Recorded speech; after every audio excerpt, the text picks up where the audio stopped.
Hello, I'm Rebecca from Blonde in the Belly of the Beast. This is Robyn Riley of Critical Condition. Together, we periodically make videos on this channel that we should be way more active on, called Motherland. I keep calling it my new channel, but we have been doing this now for 1 year. Whoa, really? Yeah. That's crazy. Yep. I know because the first video we did, I was noticing that my nose was growing because of my pregnancy. And so we've had a full cycle of nose growth and reduction in the period we've been doing this. What a weird pregnancy symptom. You didn't get that, did you? No, I didn't even know that was a pregnancy symptom. I didn't notice that your nose had gotten bigger when you were pregnant. Oh, it Is that something that only you really noticed? No, a lot of people were talking about it in my live chat for my podcast, but it was so noticeable. I mean, it was like I probably increased in Was size. it just like swelling? Was it just swelling? It was the blood vessel. It hasn't properly gone back to the way it was. I was looking at my old videos. I'm like, look at that dainty little thing on my face. And I think some of it was just from getting so fat. I was just like a fat, puffy, blood-filled. Oh, it was just. Well, that I can relate to. I'm like, God, I'm going to have to do this again. You know, I'm 7 months postpartum now. And I'm thinking, if we start trying at a year, that just seems like the birth trauma seems like yesterday. Right. Yeah. How long does it take to forget? Tell me in the live chat. I want to forget. How do I do that? I don't know.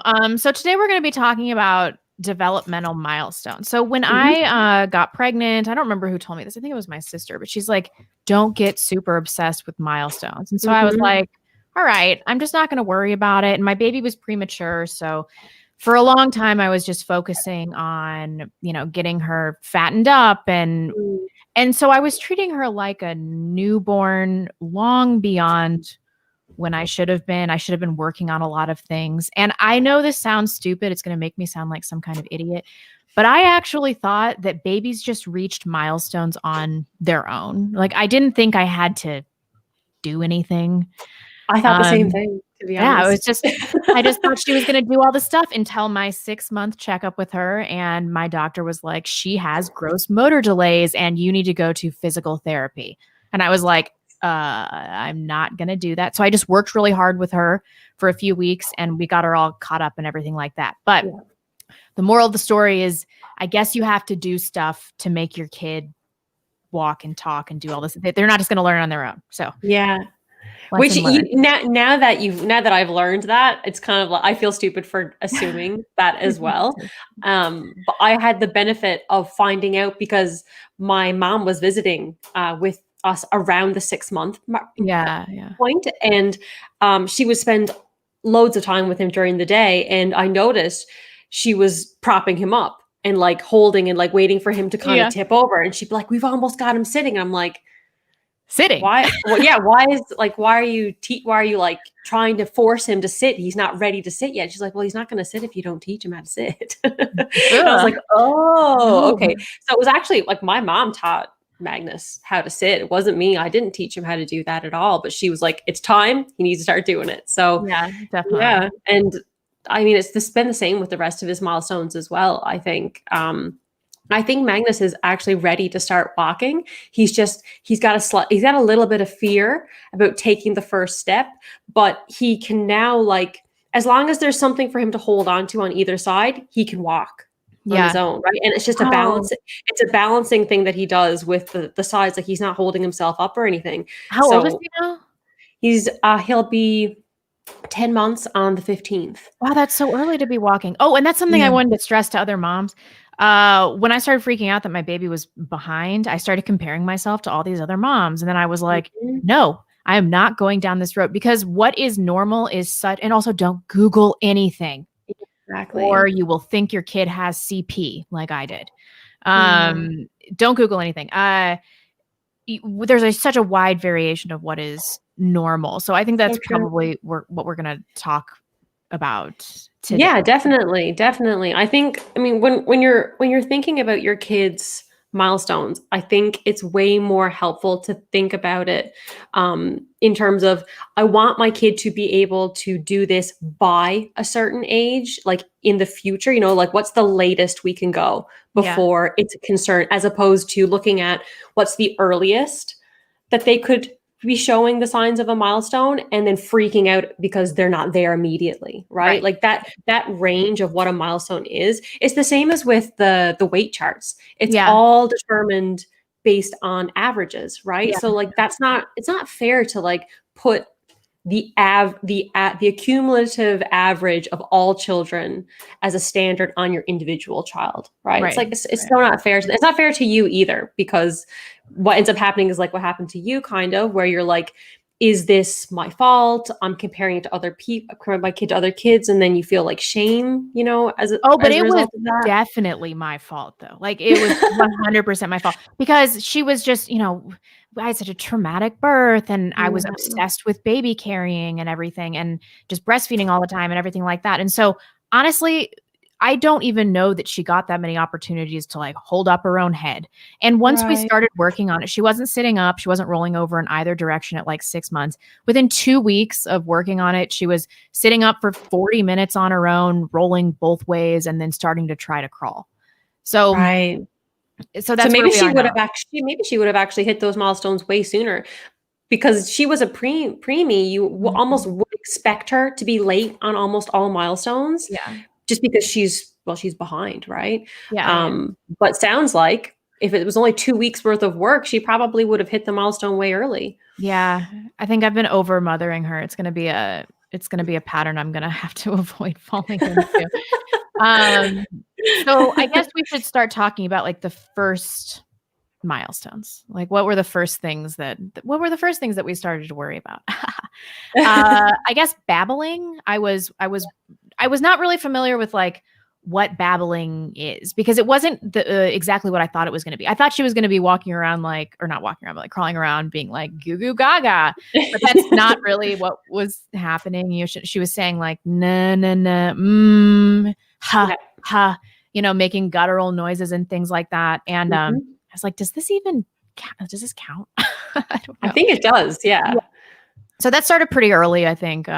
She was starting to babble by like 3 months, something like that. Same with Magnus. And he, like, I'm hoping that his consonant sounds will increase now, but it's kind of crazy the way that it happens, because he was only making like the same consonant noise kind of over and over again for the first little while, and then all of a sudden it was like 5 or 6 more noises were like integrated. Almost, it feels like it was overnight, but I'm sure it was probably within more like the span of a week. Yeah, that's exactly what happened with Emmeline. I was really worried about it, because she wasn't making any hard consonant noises at all. Around 6 months. So she's 7 months nominally now, but she was 3 weeks premature. So she's like in the 6 to 7 month range right now. But within a week, she started being like da da da da da guh guh. She just does that a lot. And that's great. And stuff. So it happened really quickly. So. Yeah, that's the other thing I think people should be aware of if they're first-time moms waiting for these milestones to happen.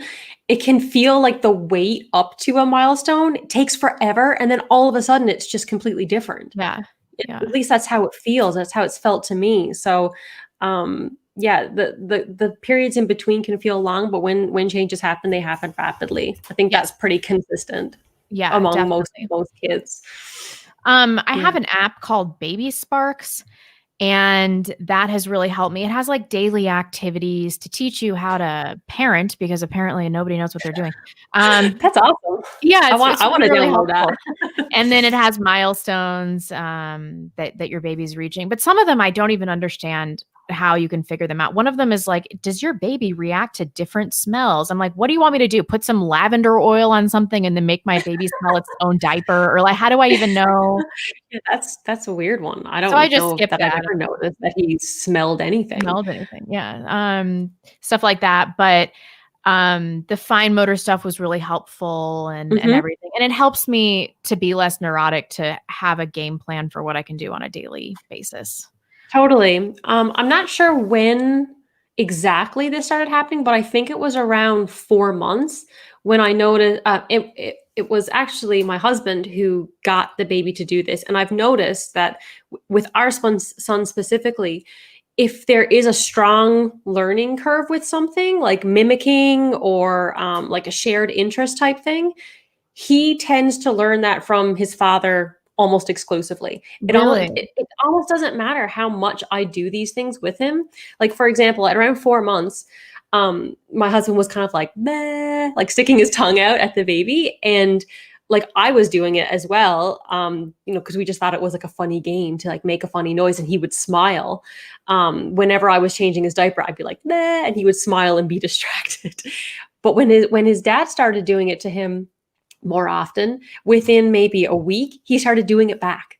Really? Yeah, it's been like that for him. And I don't know if that's like a maybe girls will be more inclined to mimic their moms, or I honestly don't know if that's something that would be related to other people's experience. But for us, it's been really important for my husband to be getting my son to do things with him. Yeah. The mimicry, that's another thing that I freaked out about, because she was doing this thing where she would mimic you if you went like this for a while, and then she stopped doing it. So I'm like, at my pediatrician, like, she's regressing, blah, blah, blah. But I think she would only do it with certain people, and she's not super into mimicking me. Like, I'm teaching her how to wave now, and she's kind of getting that.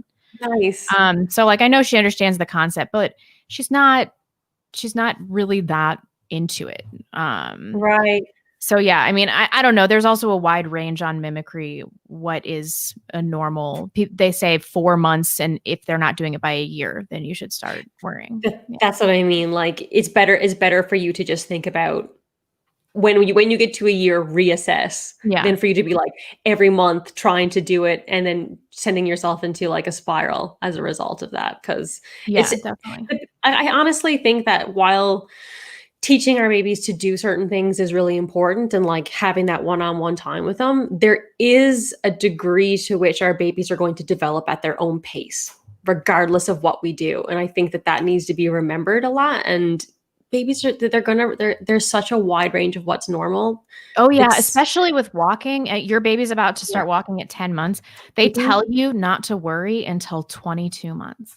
Yeah, exactly. That's a long ass time, right? And this isn't like milestone related necessarily, but I just think it's a funny thing to bring up. Like, your baby, who is almost 3 months behind mine, has teeth, right? She has some of her teeth. Magnus has no teeth yet. He's just like a gummy boy who's like nearly walking around. It's really funny. And I mean, I was looking to see, like, is this a dietary thing? Is there something wrong? And the teeth thing, there aren't really milestones related to teeth. Like, you can have up to almost a 1.5-year-old with no teeth, and it's considered to be normal. So I just stopped worrying about it. Yeah. But just don't worry about it. Yeah. We are kind of coming at this from different perspectives. Like, you've got a straight up, more laid back attitude about taking your kid to the doctor. And that is the way I should be. But I'm so friggin' neurotic that, like, everything that goes wrong, I'm like, and I don't even trust my pediatrician that much. So I don't know why I do this. God help me if she's watching. I'm sure she doesn't do that. But with this gross motor delay, like, she knows that I'm really neurotic and crazy and everything like that. And when I went in for the 6-month appointment, she was like, well, is she sitting up? And I was thinking, I haven't really tried to do that much. And I was like, no. Is she rolling over? I was like, no. And so what she wanted me to do was to go to physical therapy for 1 year with the baby. That's crazy. So the first thing that I did when I got home is like, start Googling, like, why does she have a gross motor delay? Like, why? And everything that came up is like, well, your child could have cerebral palsy. And I had a complicated birth, and she had like a short umbilical cord and all this other stuff. And so I just get in my head about this, and I'm freaking out. I'm measuring her legs and stuff to make sure one's not shorter than the other. And then I start noticing that she has a hand preference, that she's like using her right hand more than her left, which she's since stopped doing. And I just had a freaking meltdown. I just was freaking out about it. But every day I was working with her more and more. And then seriously, by the end of 2 weeks, just sitting up, and now she'll like roll across a room to reach out. Which is why, like, I don't know why doctors do this, because I had another friend who she just recently had a baby, and she had like a lot of amniotic fluid, and there were a few complications with her pregnancy, and they were like, yeah, your kid might have Down syndrome. And like just dropped that on her out of nowhere, like the worst case scenario, and turns out the baby's perfectly healthy and totally fine. But like, it seems like, now not all doctors are like this, obviously, but it seems like it's common among doctors to just think of the worst case scenario and then just drop that into your lap as a mom, with zero regard for how that's going to affect your mental health. It was my I don't think fault, it's though. Like, productive. she didn't mention that with the gross motor delay. She just wanted me to take her to physical therapy. But you would think that she would at least be like, why don't you go home? Yeah. Try these things, because I mean, like, the physical therapy literally would have been what you did. Yeah, definitely. Right? Yeah. It would have been the exact same thing. So she could have just said, why don't you go home, do this for a couple weeks? If you don't see any progress, come back to me. Right. Like, that would have been totally responsible from a doctor's point of view. But instead she was like, no, what's the worst, most serious prescription I can give you? I just think it's unfair. It's really unfair. Yeah. And then when I went to the website for the physical therapy, it's like, we offer this program. It's paid for by the state for children with developmental delays and Down syndrome. I was like, what? Oh my God. I was over here freaking out. And so eventually I was just like, now that she's caught up and everything, I'm like, I'm not gonna do this. I'm just gonna try to be more proactive about her gross motor stuff and get her up to speed. And it's been going fine. This has just been such a struggle because I'm so crazy already. I'm just projecting my hypochondriasis on my baby at all times. And I have to stop. I have to just enjoy motherhood and stop worrying if there's something wrong with her, because she's totally healthy. She's like a normal bouncing baby. And I'm like, what's going to be wrong with her today? Yeah. Well, I feel like I may seem more laid back, but I think my neuroses expresses itself in a slightly different way. It's still there as a mom. I'm still neurotic about things. But just to sort of highlight what my experience was with being worried about this kind of stuff, I had a period where I was like really, really worried that Magnus was autistic, and there was no reason. Really? Yeah, like, and I was even like ashamed to talk about it because I knew it was stupid. But I was just, it wasn't what he wasn't doing, it was what he was doing, and he would do this thing as well where he would shake his head sometimes. I can't even remember what the things were, because they were blips on the radar of like the complexity of his behavior. But, I would see him do something, and I would try to see if it was a milestone, right? And it wouldn't be a milestone. So I'd be like, why is he doing that? That's weird, and like pathologizing normal baby behavior. And my brother was here, thankfully, at the time. He was like, I don't think he's autistic because this. He's like, so like we went through the list of things to see if he had any markers of pre-autism. It's hard to determine whether a kid has autism until they're quite a bit older. But they don't bond with caretakers. That's exactly like the major thing. Yeah. That was one of the huge things. And I mean, like, Magnus is very affectionate. Like, one of the main things was that if they don't smile back at you when you smile, that could be like, that's like a really big one. And Magnus has been doing that since he was really, really young. And visual tracking, he does that too. Yeah, exactly. And the thing that kind of like reassured me when I was going through that little neurotic period was that it's said on the website when, identifying markers of autism, it's not so much important when a milestone happens or when a behavior happens. It's if. Right? It's if your baby is doing this at all, like children with autism will never smile. They'll never babble. A lot of the time they'll just scream, and they won't have shared interests. They won't pass you things. They won't try to grab things from you. Right. All things which my baby does. So definitely. I mean, so don't feel crazy. I think all moms have their own thing that they worry about, and it's just like a part of being a first-time mom. When you've have women never always been like this? Probably not. No, because definitely not. Because even with my mom, like, my mom couldn't be neurotic because she was too busy. Like, she was working a job, she was managing a house, she had way more on her plate than what I do as a stay-at-home mom, right? So and I think there was less access to information. Like, I think the internet really does mess with us yeah. badly. There also wasn't like internet mom culture, right? Where we're like comparing our babies to people who are like, online, which is awful. Like that does nothing good for us as moms. So I think it's definitely a modern mom thing. Yeah, I mean, this level of neuroses that I have, it's really bad, but I cannot imagine that this was a problem back in the day. It's the access to information. Like yesterday, I was like, Emmeline, and she wasn't looking at me, and I was like, is it normal for her, to not always be responsive to It is hearing your name? And so I Googled it, and there was this article that's like, if your baby doesn't respond to their name every time at 6 months, they need to work up for autism. And I was like, oh my God. And then I started looking through it, and I read this article that said, the only time you should be worried is if a baby is not responding to their name after a year. Yeah.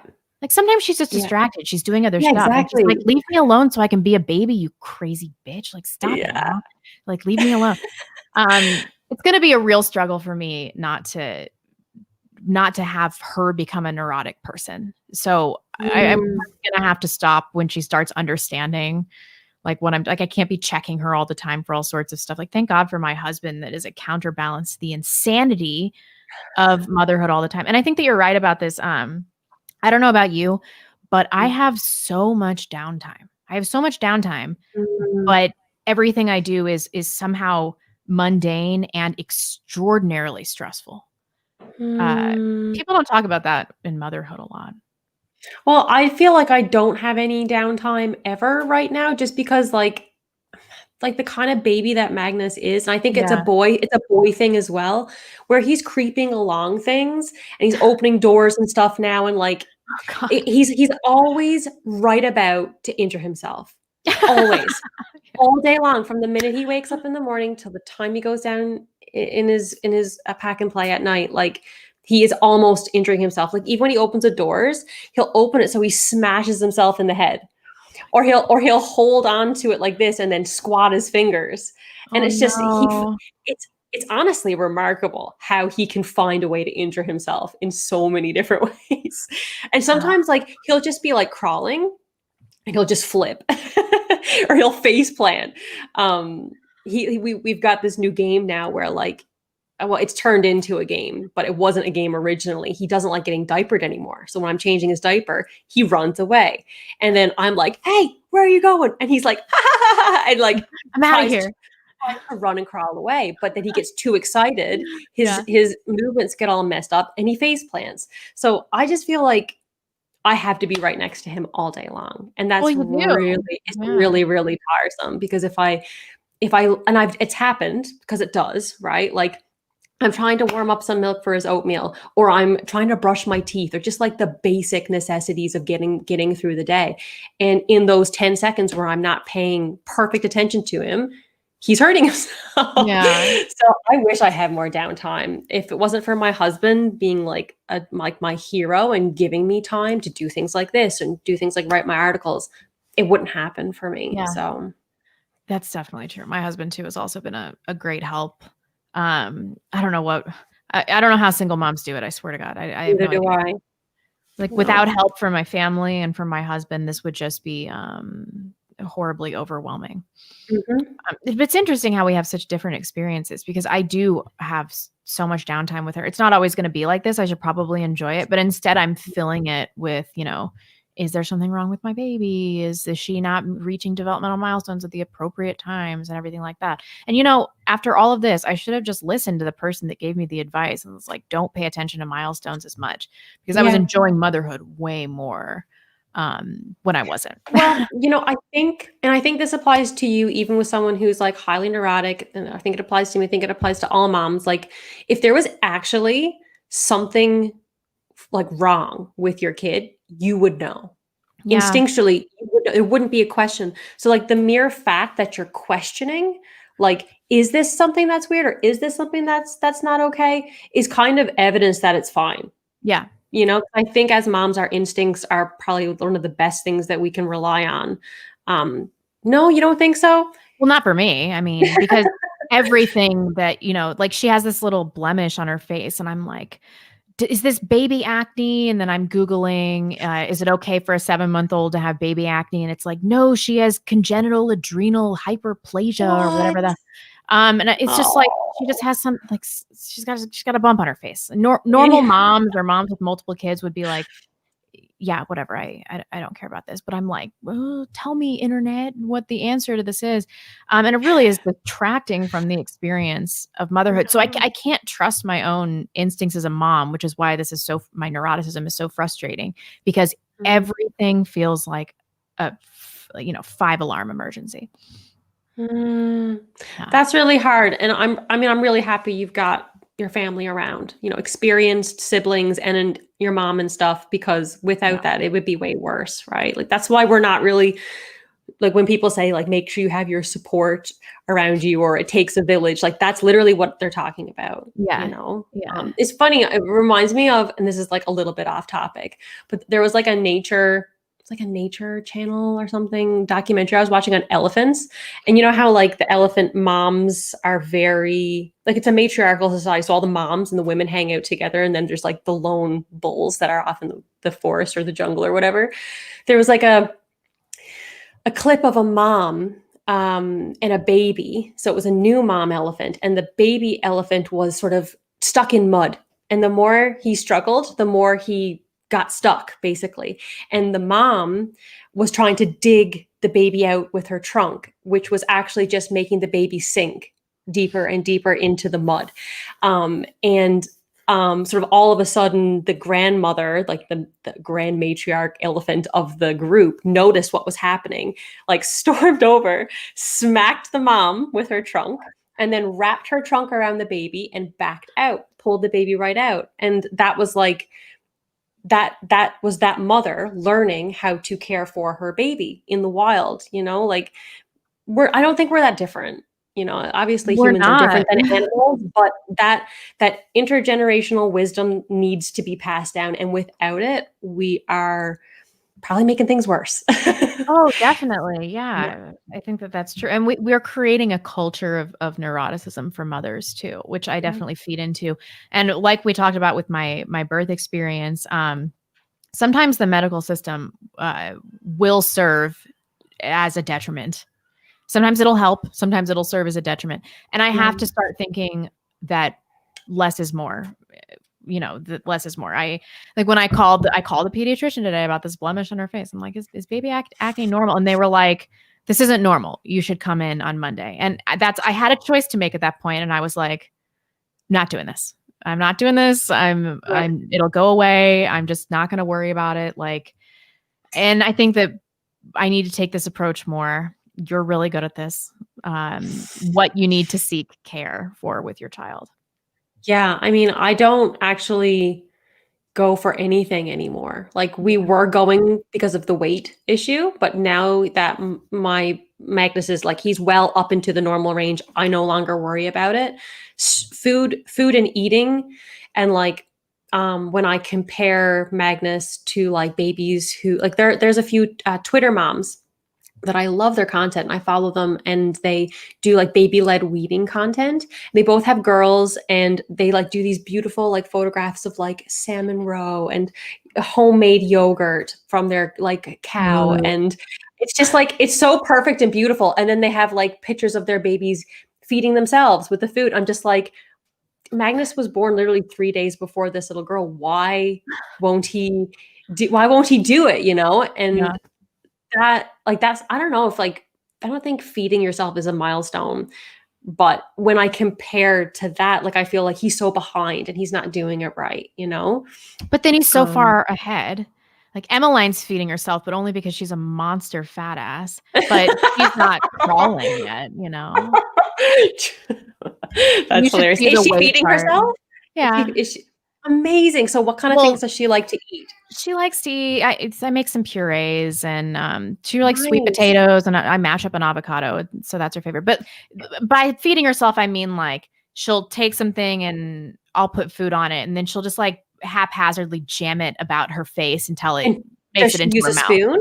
She uses a spoon. Yeah. Awesome. Good for her. That's I don't know if she's getting anything. She's just and then eventually it goes into her mouth and stuff. But she's still really confused by food. She'll eat something new and be like, yeah, I don't know about this. Yeah, I feel like Magnus is like, I'm trying to expose him to new things all the time. And like, Yeah. even with yogurt, like he makes this like sour face. Oh, that was one of the things that was freaking me out, actually. He would sometimes just make a sour face. He'd be sitting on the carpet, like playing with something, and then he'd just be like, he would make a sour face. And Yeah. eventually I found by researching that that can sometimes happen with like teeth pain, gum pain. They get like a little little type thing. And I talked to my pediatrician about it when we went for our last weight checkup. She was like, yeah, it's just a baby thing. Don't worry about it. Same thing with this. I was really worried it was some kind of neurological thing, or I was like, well, when I was worried about the CP, I'm like, well, she was doing that thing. And then I looked into it, and it's just babies do that sometimes when they're teething. Yep, exactly. And I think that's probably what was happening with him. So yeah. It is what it is. Regarding the medical system, this is kind of off topic too, though, but you know that congressman that died of coronavirus recently? Have you heard about this? Yeah. Well, what actually happened was he had a blood clot that was not, it wasn't a pulmonary embolism or anything like that. And he went in for the surgery to remove the blood clot. And then he died of a heart attack, which was a consequence probably of the surgery. So I'm often, I was thinking about it, and I was like, would he have survived the blood clot if he did not even go in? If he didn't even go in? Yeah. Maybe. You never know. And then my dad always tells me, the number of interactions that you have with doctors is every time you interact with a doctor, you're increasing the likelihood that something is going to happen with her. So really, why is that? Because there's medical malpractice abound, and like if with a parent like me, if I go in and I'm like, this is my theory about what's wrong with her, and she appears to have right hand preference, and then she has gross motor delay. Like pretty soon, if I am convincing enough with my doctor is going to send me to a pediatric neurologist who's going to give her an MRI, and then it's like you can really go deep in this. And honestly, I think that in the situation with my birth, that if I wasn't so adamant about it, I might have ended up in a situation where she got an unnecessary surgery, or where I got an unnecessary DNC. So, but then there's, of course, is the issue of me not being able to have a home birth because of the premature rupture of membrane. So what do you do? I mean, you just have to kind of, think about the gravity of the situation you're in, and whether or not you need to go to the hospital. And I'm thinking that it's only going to be acute stuff with her. Like if Emmeline breaks her leg, awesome, I will go to not awesome, but I'll go to the emergency room, and I'll do that and everything. But this thing of like calling the pediatrician because I'm worried she has baby acne, and so like I have to stop. I have to stop doing this. It's insane. Yeah. I think for me as well, like with this, like sleep has been the thing for me that has been a really big struggle. And like I'll hear like a lot of moms will be like, my baby started sleeping through the night at this age. And then I think, well, why isn't he sleeping through the night at this age? And then I'm like, well, why is he not? Is there something wrong? Is there something that I'm doing wrong? Should I not be nursing him? And then you just spiral, you know what I mean? Whereas I think, I have really had to adjust my expectations of what my baby is going to be like. And a lot of that has been me just saying, well, he is this way. Yeah. Is it causing him any harm? No. Are you able to survive still waking up every 3 or 4 times every night? Yeah. Well, then just carry on with it. It's a season, right? Yeah.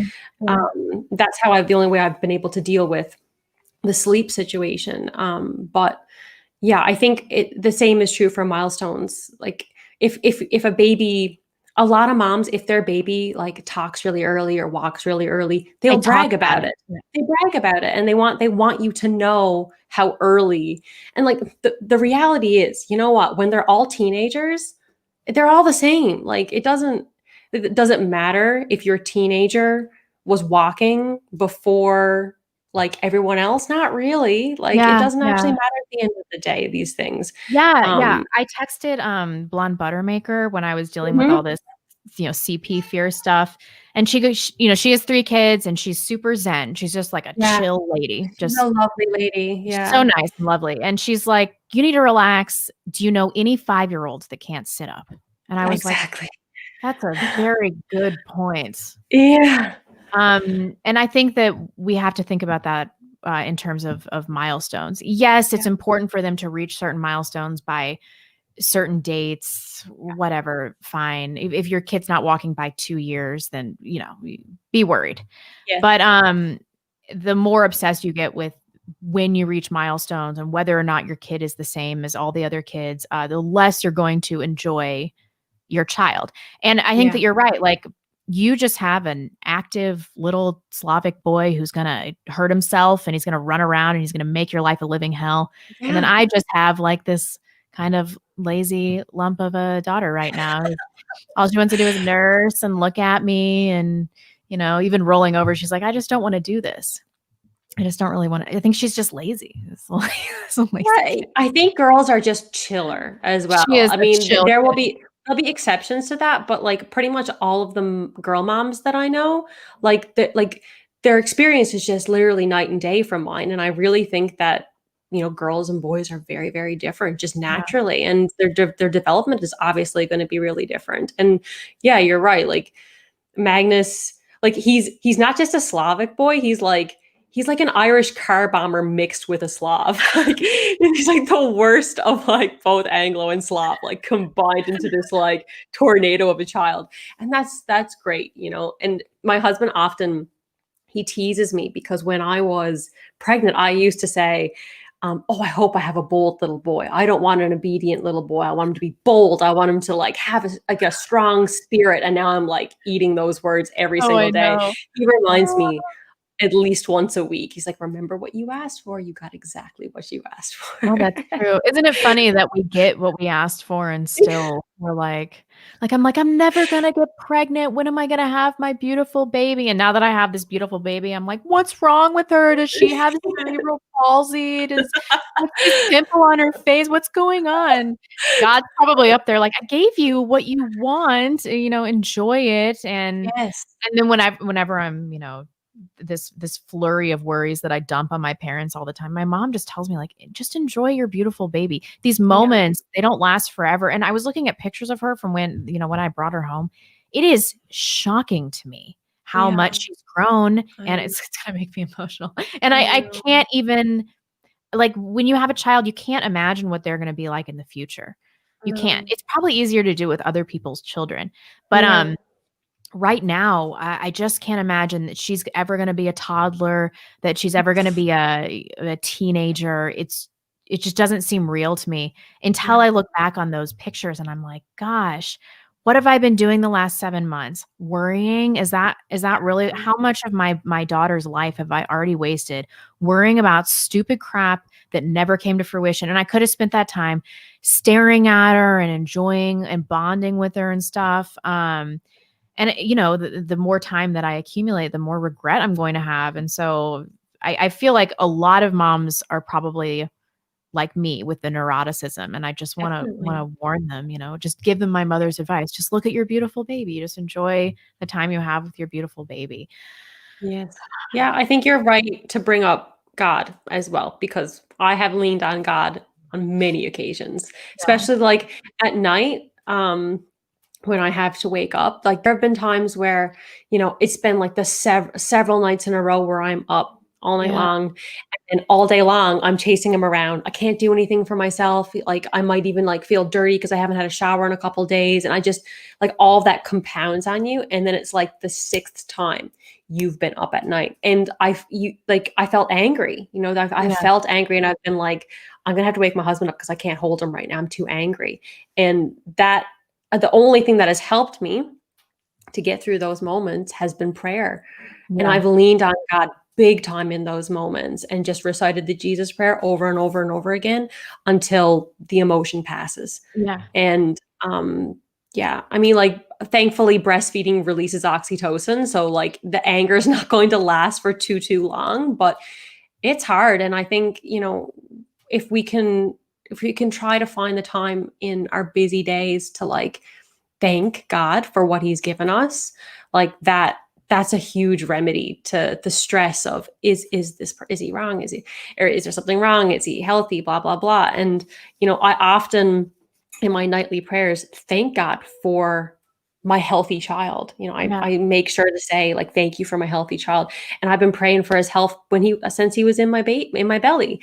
Yeah. So, I mean, yeah, I think the neuroses can get the better of us, and to be focusing more on the neuroses than on the blessings I think it's like classic first time mom, because I know moms who have multiples, and like by the time they're on the third and fourth kid, it's like, yeah, he's fine. He's like chewing on like a dirty sock or something. And like, they don't even remotely come close to the level of stress and worry that we will as first time moms. Yeah. And I think a lot of it also has to do with the illusion of control. When I had these pregnancy complications, like I kept asking my dad, like, and all the doctors, like, why did this happen? Did I have an infection? Why did this happen? And the answer I kept just getting was that it doesn't really matter why. No. You have to deal with things as they happen. You might have pregnancy complications and you might have to deal with some things after. If you, there's no reason to know why unless you think it's going to happen again and you can prevent it. Outside of that, just don't ask why. Don't ask. Yeah. Just take the situation that you're in and deal with things as they happen. We could spend a lifetime worrying about things before they occur. And I do that constantly. And it's just, if I could take anything away from my motherhood experience, it would be that I just have sullied so much of it by worrying about things that never come to fruition. And it's so stupid. And even with the labor, I thought I was going to be overdue and everything like that. And the series of events was just so unpredictable. It was just so unpredictable. I had no idea what was going to happen. And I think that when you're a person of faith, you can just be like, I'm not in control of this. Like, God has control over what happens with my pregnancy, what happens with my birth, what happens with my children. And I can do the best job that I can as a mother, and I can provide all the structure and everything, but ultimately it's not up to me. And those people that can do that, which I clearly cannot yet, they are calmer individuals. Yes. They are more zen. And I think that prayer really does have a profound effect in that way, because it makes you kind of zoom out and think, this is not all on me. Because when you want to control, you also have a lot of responsibility. Yeah, that's so true. Yeah, it's absolutely true. And if there's any like zenness that you see in me, it's just the grace of God.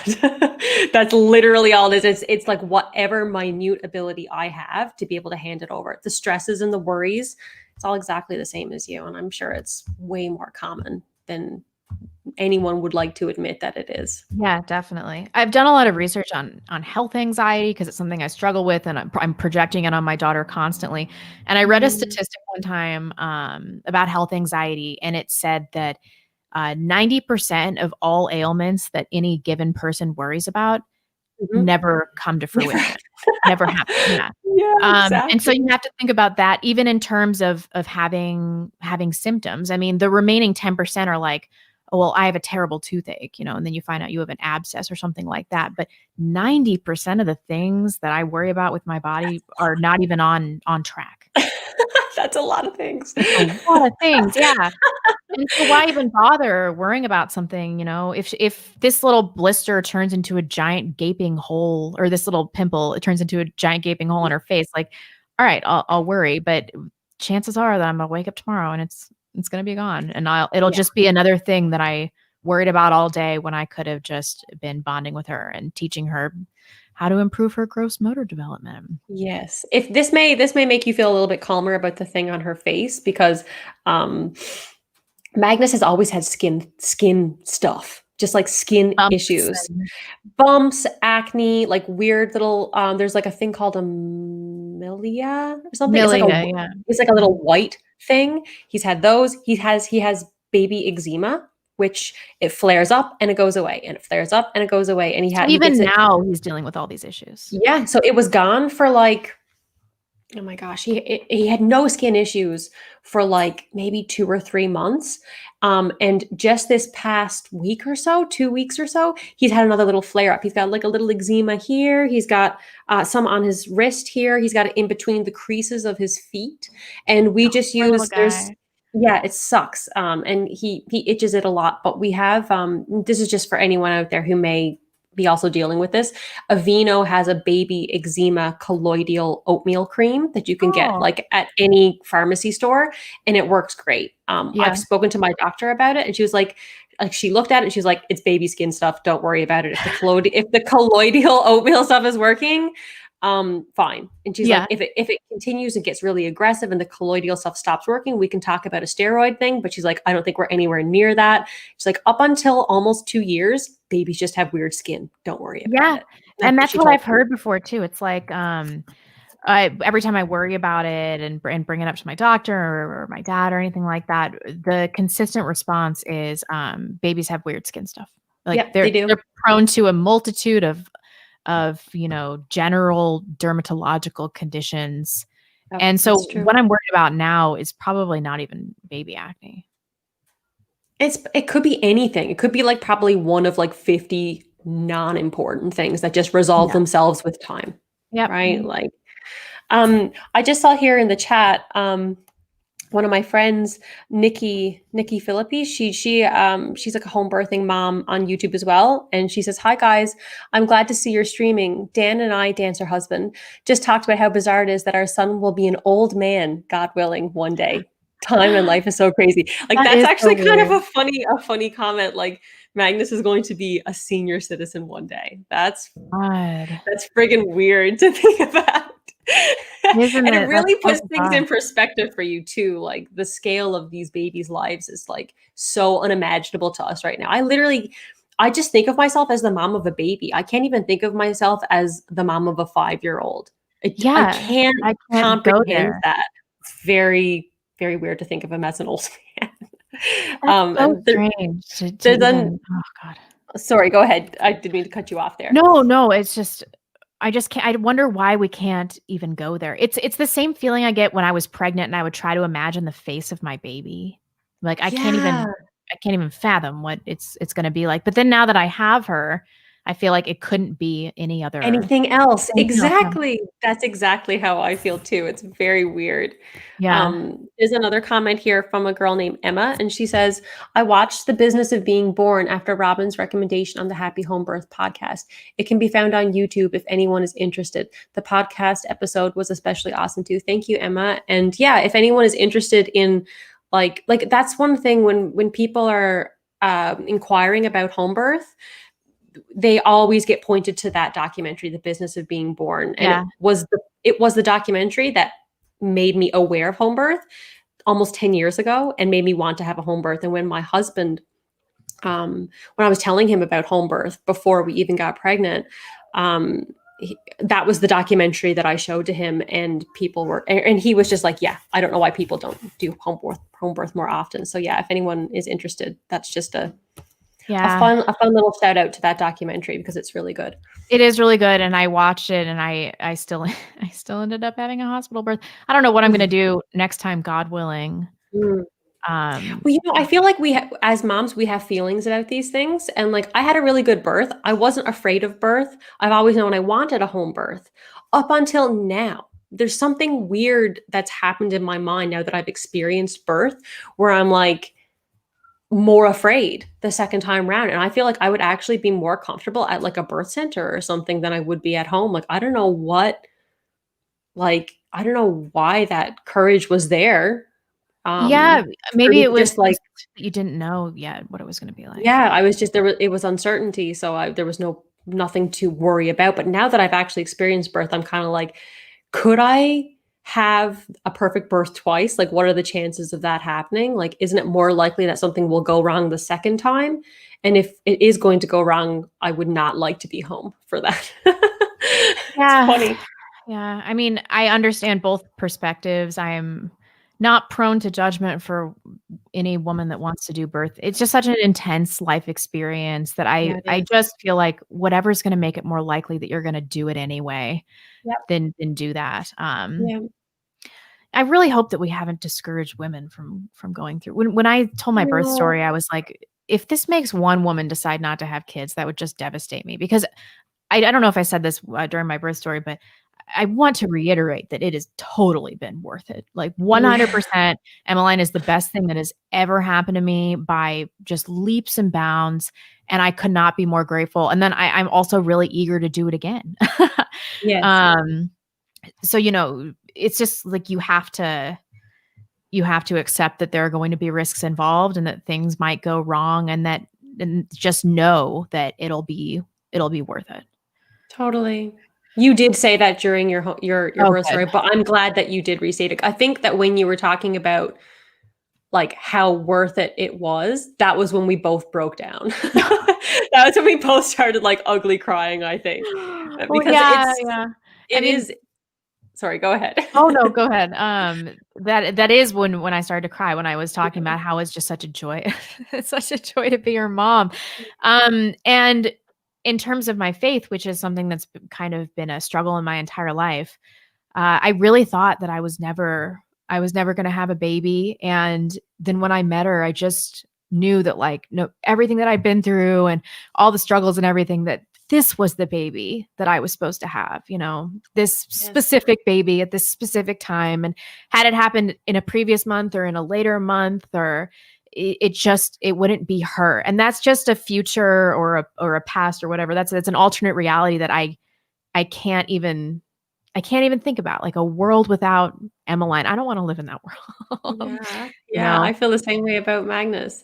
And it reminds me of something that my midwife said to me when I was I was going through some struggles during the 4th trimester. I think there was just like a lot of like emotional, hormonal things happening. I was really emotional a lot. Things were like kind of stressful between me and my husband. We were both really underslept, and it just felt like I couldn't handle any of it. And my midwife came over and she just sort of talked to us. We talked about the baby and everything. And I just felt so inadequate in all ways. And she said, "You are the perfect mom for that baby. And you are the perfect wife for that man."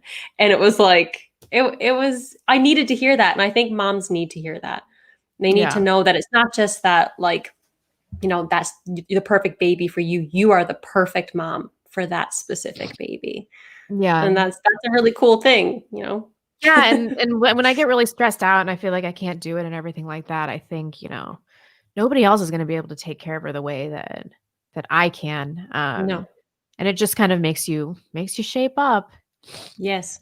If I had Emmeline and she had needed to breastfeed as much as she does with you, she would be formula fed. So there you go. Yeah, it's only gotten difficult recently because she was teething, and she was just like biting, she was scratching and you and stuff too, wasn't she? Yeah. Has that resolved a little bit now? A little bit. She's starting to learn no, which is Perfect. helping, and I used to be so judgmental of moms. Like, I was reading online how to stop your baby from biting you when they're nursing, because it is like really painful, like incredibly painful. And so I went to this forum, and one of the moms was like, "Flick your baby on the cheek." And I've heard that before, and I always thought that is mildly abusive. I'm never going to do that. And I haven't done that, but now I understand. Like, I get it. I'm still not going to do that. But all you can really do is be like, "No," and then take her off the breast. But sometimes when I'm trying to remove her, her teeth are sunk in and she's just pulling. Ow. Like, I was bleeding, and it was really, really rough. But since we've gotten through that, it's kind of, we're kind of back to a better period. And now that we've introduced solid foods, it's gotten a lot easier, and my body's is normalized a little bit. It was like 5 days after we introduced solid foods that I started my period. That's so lucky. I was so hoping that was going to happen to me, but it hasn't. I'm thinking I'm probably going to have to try and night wean Magnus before I can get my period back.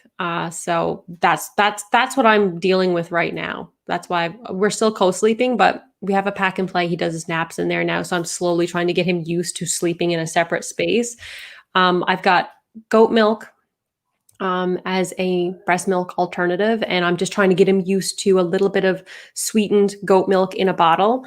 And he'll take like maybe 3 or 4 sips, doesn't seem to hate it, but we're just slowly, gradually trying to integrate these little tiny things that can cut back on the breastfeeding. Because even though he eats like a bowl of oatmeal in the morning, he has like a high fat, high protein puree in the evening, he has like a finger food selection where it's not really about eating, it's more about play and learning to feed himself. But we do that 3 times a day, and it hasn't helped. So it's a bit frustrating. But it's so different. I mean, when you go on, oh my gosh, my brain doesn't work anymore. What is the breastfeeding organization? The big breastfeeding organization? I don't know. Oh big breastfeeding organization. I have no idea. Let me know in the live chat. I can't believe that La Leche League. That's it. Oh, okay. Yeah, I've heard of that. When you go on their website, it says a lot of women do not have their period until they have completely weaned the baby, and so the expectation is that you're just not going to have it while you're breastfeeding. I think that my situation is probably more uncommon. Right. So Yeah. it's just another one of those things. Don't compare yourself to other people, or you'll think that your situation's abnormal when it's totally not. It's hard not to, though, because I've got like the 2021 baby fever. I feel like so many women are pregnant right now. I'm just like, oh, I can wait 3 more months, and then he's like, he's going to be a year old. That's crazy to think about. In 3 months, he's going to be a year old. That's insane. But yeah, I feel like at a year, I would be mentally and physically ready to start trying again. Just got to make sure that the weaning situation, I'm keeping on top of it so that it's an option, to even bother to start trying again. We'll see what happens. Yeah, but then it's just the emotional toll. I'm ready for the physical toll of this again, but it's just the emotional toll and the worry of going through this all again. I don't know that I'm ready for that yet. But then there are risks in waiting because I'm 33, and so it's like what do you do? And so I'm just trying to weigh what my options are. I think that one more kid and we're probably going to feel like we're a happy family, and I'm going to take a little mental health break. And yeah, totally. You never know. I mean, God's the one that's going to determine when we have our babies, right? So. That's true, but I kind of feel like this baby was my test, and God's looking at my behavior, my neuroticism and everything, and is like, you're failing this test. No. Well, I'm not doing as good of a job as I know I could be doing, and that's also frustrating for me too. I feel like I'm not doing what needs to be done to be the best mom possible. And maybe this is just part of motherhood, just constant feelings of inadequacy. Yes. Well, someone actually said something to me a couple of days ago that was really hit me strongly, because I did my first confession. This is unrelated, but it might help you to think about this when you feel inadequate, or you feel like God's punishing you in some way. He said, God wants to forgive you more than you want to be forgiven, and God loves you more than you want to be loved. I don't think that God's relationship to us is one of, constant punishment and like a school teacher with a stick. I don't think we should think about God in that way. He'll give us as many opportunities to fail and ask for forgiveness as is necessary, and His forgiveness it's infinite, right? So don't beat yourself up. And then I also have to think, it is hubris for me to even try to know what God's plan is here. And I was talking to my brother about this, who's Catholic, and I was like, what does God want? Why did God put me through this birth experience and everything like that? And he's like, stop asking why. He's like, think about the level of intelligence between you and a termite. Imagine if it's 50 times that between you and God. Like, you can't possibly know, or even want to know, or try to know why certain challenges have been put in your life, why certain things happen, or even if God controls all of these things. I mean, it might be that He's just taken a hands-off approach to some of these things. And I think that I need to take that into consideration. Like, it's not that God put these challenges in my life, because after the labor, I was pretty angry. I'm like, why did this happen? Why did it go this way? And this is after having a perfectly healthy child too. I'm such an ingrate, but it's just, maybe in the asking of why, that's the folly. Yeah, I think so, because if you compare like our experiences to one another, I had like an effortless birth, right? But my journey with like dealing with a difficult child it has felt like punishment at times, right? Whereas you had a way more like challenging labor and birth experience, and Emmeline is like a perfect little cherub. Like she doesn't really give you a lot of trouble, right? So that almost feels like a reward, you know? Yeah. So maybe God gives us our challenges as mothers according to our needs, right? And it's perfectly suited to us, the challenges that we're Oh, that's given, interesting right? to think about, you know? There's no way you can figure it out, though. There's no That's point in even true. trying to figure out like why I had a great labor and why you had a hard labor and why I have a boy who doesn't sleep and you have a baby who sleeps great. It's just the way it is. Yeah, I know.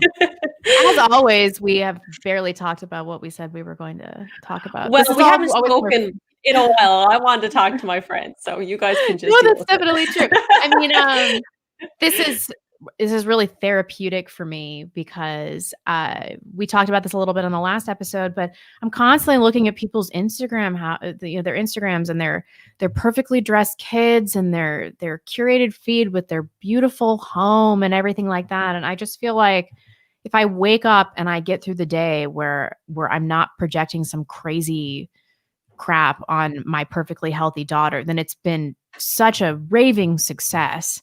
Yes. And I even get an inferiority complex from you because you're always making these purees for your baby and everything like that. And I'm like mashing up an avocado. I haven't taken a shower in 3 days. And then the baby's just like shoveling avocado into her mouth. And I'm like, why? I'm not doing everything that I should be doing. Like I'm a worse wife than Robyn. I'm a worse mom than Robyn. No. Instagram, it's a highlight reel. You don't see like the times where I'm feeding Magnus one of those purees and he's refusing. He's outright refusing. He's like going stiff like a board and smacking the table and taking a spoon like out of my hand and throwing it, or I'm coming in like with an airplane and he smacks my hand and the puree goes everywhere and I'm crying and my husband's like, why is this happening? Can you stop? Like those, like I don't know, maybe I need to start putting more real stuff in my Instagram. Like I only want to show the good stuff, you know, I want to show the things that are like inspirational and helpful to people. But yeah, like I have bad days where, you know, I snap at my husband, or, you know, I feel like I'm a bad mom and I'm not doing a great job at being patient with Magnus and all those things. So please don't feel that way, because I am human and I use Instagram to show the highlights, not necessarily. Everybody does that though. I mean, everyone does. And it's created this culture where we just think that people are better than they are. Yeah, it's true. So whenever I'm reading some mom's Instagram feed where everything's perfect, I just have to think like, this woman poops. And that always makes me feel better. You know? Exactly. Everybody's on the same level. For Magnus, actually. Everybody poops, Yeah. to get down to that base level. I'm like, you're a disgusting human being too. I know you are. We all are. Yeah, definitely. I don't know. I mean, I wish we didn't do this. And it's also this trad wife thing. I have total imposter syndrome because of my internet presence. Mm-hmm. And I just feel like there's no room for me to not at least present myself as this like trad wife. No, which is I've always openly rejected it. I reject it. I know I'm not doing it. People have been upset with me for doing that because there are lots of women who like welcome the trad wife label and feel like it really is representative of them, who follow me and probably who follow you too. And when they hear someone like us say, I'm not trad, I'm not a trad wife, I don't adopt that label, it can feel hurtful to them. It can feel like, you know, I'm pushing them away. But no, the reality is I'm not trad. I'm like a broken modern woman struggling in a modern world, just trying to be ordinary and healthy. Yeah. And whatever you perceive in me as being healthy and ordinary, you're mistaking for being trad. That's exactly it. And so I see these trad wives that are like 22, 23. They're really living it, you know? They are genuinely living it. Yes. It's very much an aesthetic. Yeah. But I'm not at all judgmental of that, because if I could go back and do everything again, that road would have made me happier. Instead, I was a modern career woman. I didn't have a baby until I was 32, and some of that was out of my control, some of it wasn't. But if I could go back and do everything again, that's the road that I would take. So Yes. more power to these women that are watching Absolutely. this, that are 18, that are 20, that want to get married, want to have kids. Don't go down the career path that I went down. It brought me no joy, no happiness, and now I'm gonna have fewer children than I otherwise would have because of my garbage life choices. So I'm also not judging the actual trad wives. I'm just Yes. saying it ain't me. That's not the Yeah, way and I've that's exactly lived. how I feel. Yeah. At least you had a career and made some money. I I was so traveled the bad at it world though. as, like, a hobo. I was like a friggin' hipster hobo traveling the world, collecting experiences, like, being a Yeah. total loser, and I'm in the same situation you are, and, like, for me to call myself trad, having had the decade of my 20s that I had, would be totally disingenuous. Yeah, me too. I mean, I feel exactly the same. I wish that I was 25 and about to have my 3rd kid right now. Yeah. Believe me, like, that would be awesome, but it's just, like, that's not the way that it went, and, It makes that's me fine. jealous though. Like, I do It does make harbor me jealous too. there's this YouTuber that you suggested to me, her name, I can't remember. She's Christian, she's young. She just found out she's pregnant with her 3rd child. Is she from Saskatchewan? Brown Um, hair? y Lupke's Life or yes, something? that's the Yeah. one. I watch her Oh, videos and I am filled with a lot of mixed feelings yeah, yeah. about my inferiority and my life mistakes that make it hard for me to watch her videos. And I Yeah. understand where women are coming from. Like, we see all these articles about like trad wives and Mhm. shitting all over them and everything. I understand where that comes from. It comes from a place of inferiority and knowing that you've made mistakes. Yeah. Because that's how I feel when I watch her channel. I'm like, this is the life I should have signed up for Yes. a decade before I did. Um, Totally. I don't know. It I says love something her about our I love her psychology. videos, though. I'm Oh yeah, definitely jealous that she's on, like, baby number 3. There's another, Canadian, she's from BC, trad wife type, YouTuber named, Sarah Therese. Do you know this girl? Sarah mhm. Therese? She's big. She's got, like, a million subs, and she's a little bit not her content's a little bit less of what I'm into watching because it's very, like, advice oriented, like how to be a minimalist, blah blah blah. Whereas Lupke's life is more like just vlogs, which I Yeah, really love. yeah. And she is about to have number 4, and she's 25. I'm just like, gosh darn it, man! Like, I really messed that up. I really, really messed At I least wish we that I had got to it in time though. Imagine how It's bitter true. we would be if we were 40 right now and didn't have kids Exactly. Didn't and have knew that we husbands. weren't going to, and that would be such a more difficult pill to swallow. But it definitely would manifest in anger and hatred of people that were like that. And so I see Absolutely. why people have developed this perception of this trad wife thing. Yeah. But I also don't want to ever present myself in that way because it's not the way that I've lived. I'm a new convert to I mean, I was baptized when I was young, but in terms of actually having faith, I mean, this is a new development for me. Yes. And I struggle with it every day. And I have one child and I'm struggling with that too. Yeah. So I mean, it's not every mom is going to have that experience. Farmhouse on Boone, she just had her 6th kid.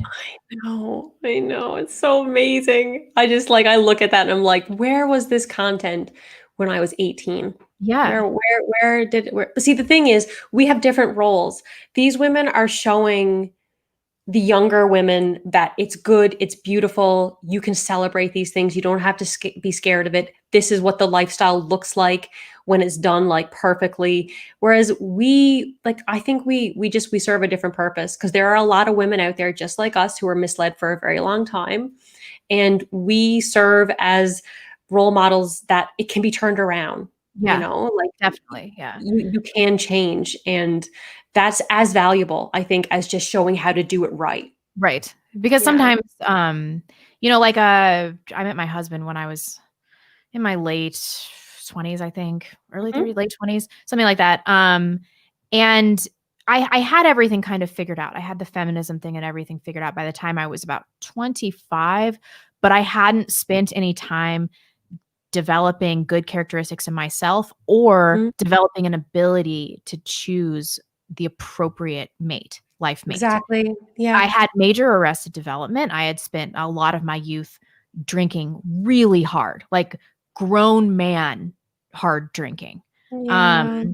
And I just realized, like, wow, I have to reassess and everything like that by about the time I was 24, 25.